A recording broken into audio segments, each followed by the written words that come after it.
G'day legends, I hope you're all amazing. We are checking out the Universal Audio Golden Reverberator today, which has three main reverbs modeled in it. You've got a spring type, a plate type, and a Lexicon 224 Hall type. There's more to it than that though, because in each of those you have at least three sub-modes. The springs are all based on different tube-driven Fender reverbs. The 224 mode, if you register your pedal, you can actually get a bonus mode on there that gives you some plates and chambers, but normally you get a room and two halls in there, and then the plate is based on the EMT 140 plate. And I've been using the Universal Audio EMT 140 plate plugin for years, and I absolutely love it. So I'm pretty keen to hear how this measures up to my expectations from that. Much like the Universal Audio Ruby, stereo in and out, pretty standard 9-volt power supply. I think this draws about 400 milliamps, so it's not particularly thirsty for a digital pedal. And then you've got USB-C and Bluetooth so that you can update the firmware and get into the app-based editor. Let's hear some sounds. Let's start off with the spring mode. You have three different spring options based on various tube-driven Fender reverbs. I've got my Artist Guitars Falcon here. We're going to hear this in front of a pair of stereo amp sims in the Axe FX3. You'll hear the dry sound, and then I'll kick the reverb in and tweak it. Pretty simple controls for all of these modes. In the top left you have decay, then you've got pre-delay and overall mix, and across the bottom in the spring and plate modes anyway, the bass and treble are shelving filters, and you've got modulation on there. Pretty straightforward. Let's go.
I think my favorite setting on this for like more the extreme surfy kind of reverb is having the overall mix around 1 o'clock, decay probably around 11 o'clock, and that C mode, because you get some drive out of it, which is really, really interesting. I do like that. And as you heard, it's plenty drippy. You can get heaps of sustain out of it. You can use a pre-delay to actually get like a spring style slapback echo on there, and the modulation on there doesn't get too crazy, but it's got a lot of character in there. So I'm actually just bring that pre-delay up a little bit just to get a bit more of that kind of slap thing happening.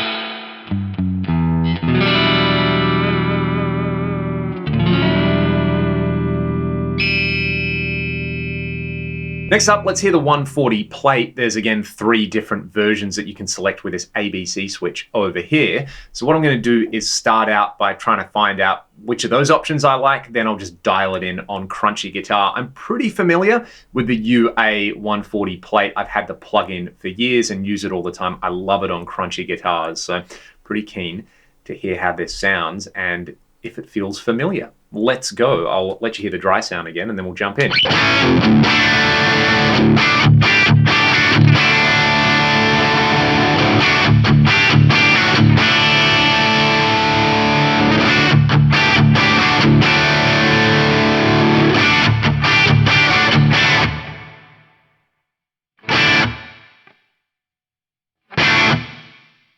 Very quickly, I think A sounds a lot brighter on there and C seems to have a lot more kind of like body or early reflections in there or something like that. So I'm going to roll with B. I think that's actually my favorite mode in there. Now you've got bass and treble controls on there. Again, they're low and high shelving filters. I generally go for kind of like a darker sounding plate on here. So I'm probably going to turn the treble down on there, add a little bit of pre-delay, and we'll play around with the overall decay and level on there. And might put a bit of modulation in there. Why not use all the controls? They are there for a reason.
I like the way that sits around the kind of general guitar sound, even when you've got a lot of reverb on there.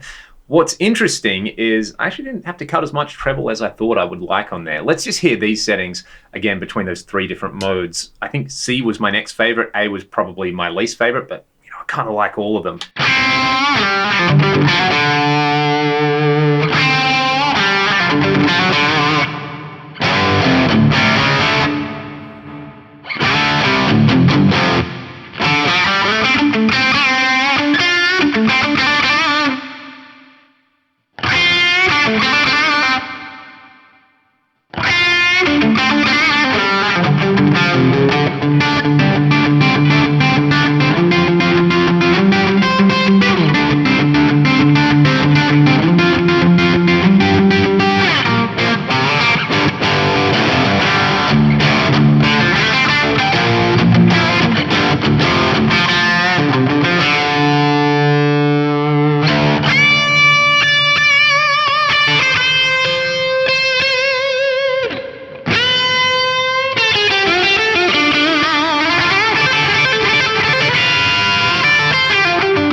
And then on something really chunky, these are the plate settings I've been enjoying. Again, just that plate B kind of hits the spot. It does remind me of the UA plugin a lot, where there's a very particular kind of sweet spot on it that I like with guitars that I just use all the time. It's one of those things where it's like, hey, it has that sound that I like and I don't need it to do anything else. So let's hear this.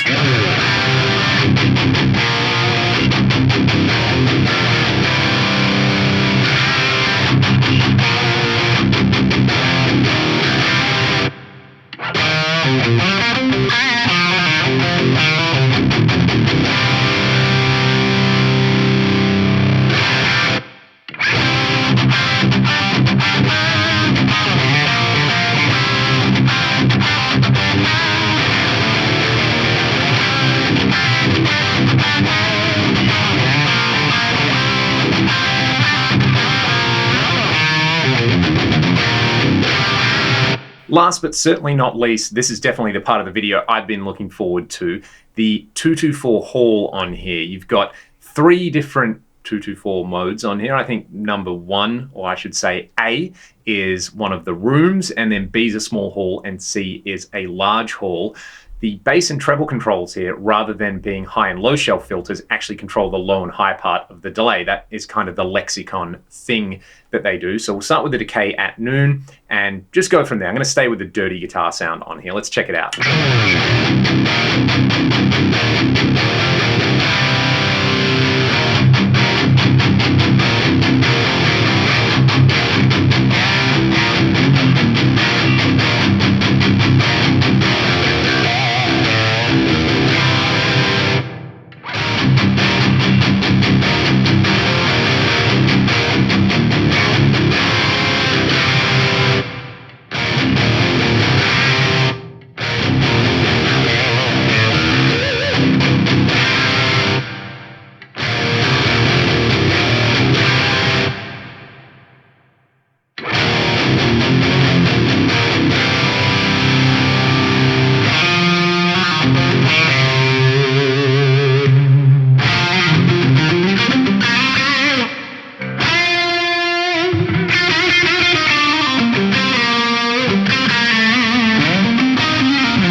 That is ridiculous. Absolutely ridiculous. Let's hear the small hall now at the same settings.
I need to sip my tea after that.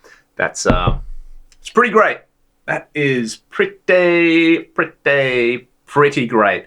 That might be the best hall reverb I've heard in a guitar pedal that I can remember anyway. That is so much fun to play.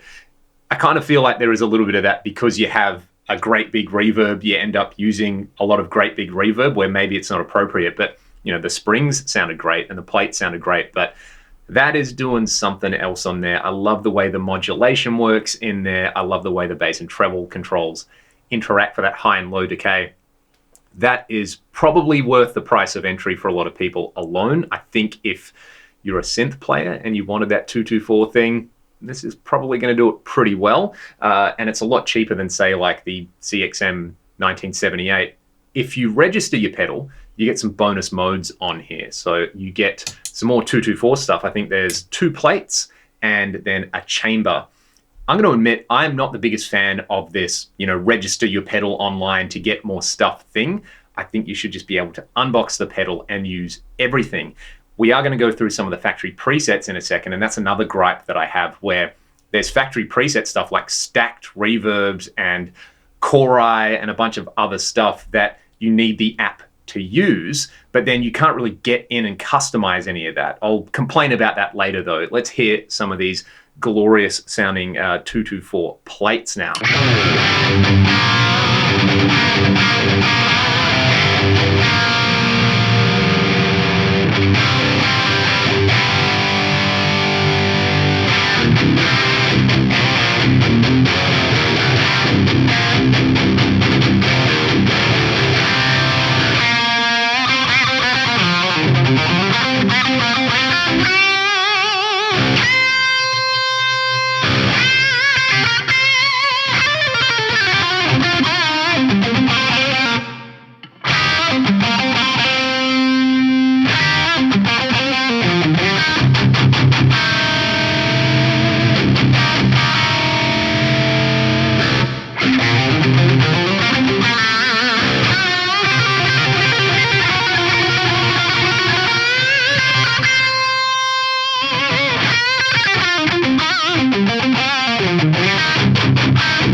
Let's take a look at some of these factory presets. There are several artist presets in there you can explore, and then there's this long list of kind of pre-programmed starting points for different tones. And like we heard just by twisting knobs, they sound amazing.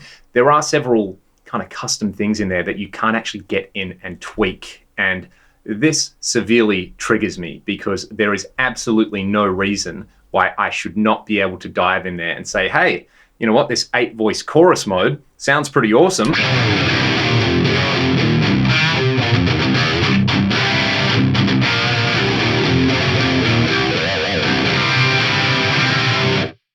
But, I want to get in there and just adjust the way the voices work, or I want to change the routing with the chorus and the reverb. I mean, you couldn't really do that on a real 224, but this is 2022 now, and this is digital gear. And while this sounds so close to the real thing, there's no reason why we shouldn't be able to go beyond the real thing. And I know that kind of goes against the whole aesthetics that UA are going for with these pedals, where you just plug them in and get a few great sounds. You don't need plugins, you don't need anything else. But I want those things. So Universal Audio, if you're watching this, look into my eyes. I want an update that gives me these things because these sound so good. Anyway, with this, you can kind of tweak the chori by using the bass and treble controls on the pedal. So if I turn them up,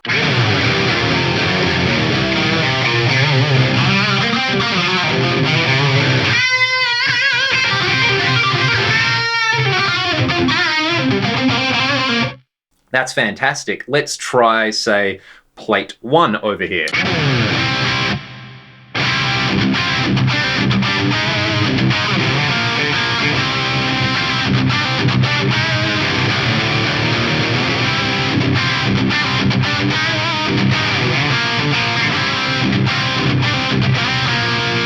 Again, sounds amazing. We need to try running blades. I might do some swells with this.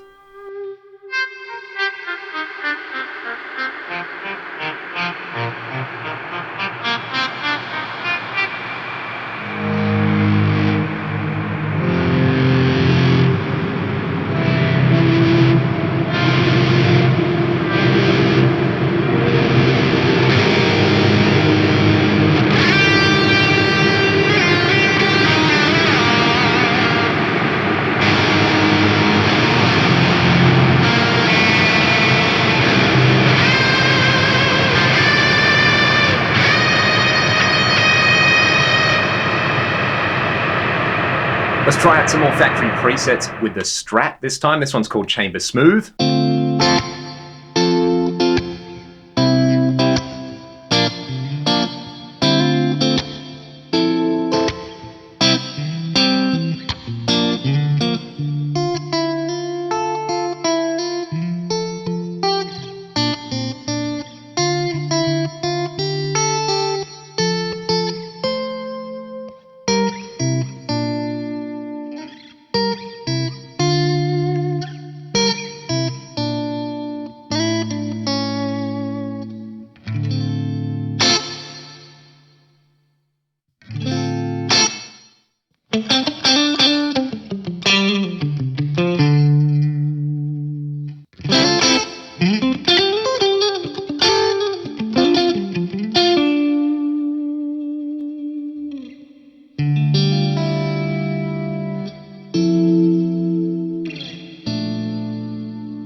find this pedal really intriguing, where it absolutely blew my expectations away. I knew it was going to sound good. I've tried the plugins before, but I actually found it just significantly easier to get tones that I liked than using the plugins. And maybe that is the tactile user interface. Maybe they've tweaked the plugins to sort of be more suitable for guitar, but it's just really quick and easy to use. And that 224 mode is worth the price of entry alone. I'm probably going to buy this pedal just based on that particular mode. I love the way it sounds. And to me, it sounds like they haven't just recreated that reverb algorithm. They've gone in and modeled the IO and the converters and all the little nuances that make the difference in there. I do have some gripes about it, like the Ruby. There's no MIDI on here, so I am looking forward to seeing if Universal Audio will release like a little hub that allows you to use the USB-C port on here to convert to MIDI. I think that would be absolutely essential if you're going to be using this on a big board. If you're just going to set it and forget it like I am on the 224 mode, then, you know, that's probably not too important to you. Like I said earlier in the video, I really want a firmware update and an app update that shows where the controls are on the screen. You know, if you're used to something like Fractal Audio Axe Edit or the new Eventide H90, you can do those things on there. Maybe call it expert mode or something like that, so that it's not immediately visible to all users and it kind of doesn't break the aesthetic you're going for. Almost like the Eventide Eclipse, you can use that as just a preset machine, or you can get expert mode and really get in and get granular with it. I think it would really elevate it and take it next level. Anyway, they're my thoughts. Thank you to CMI Music here in Australia for letting me borrow this pedal. Let me know your thoughts in the comments section below. If you've got one of these, what didn't I cover that I should definitely check out? And if you've been curious about this, let me know what you thought about the tones in this particular video. If you like what I'm doing here on the channel, feel free to check out the video description so you can support what I do and keep the lights on and keep my cats fed here. I appreciate you watching the video, and I hope you all have a fantastic day. I'll see you next time. Cheers.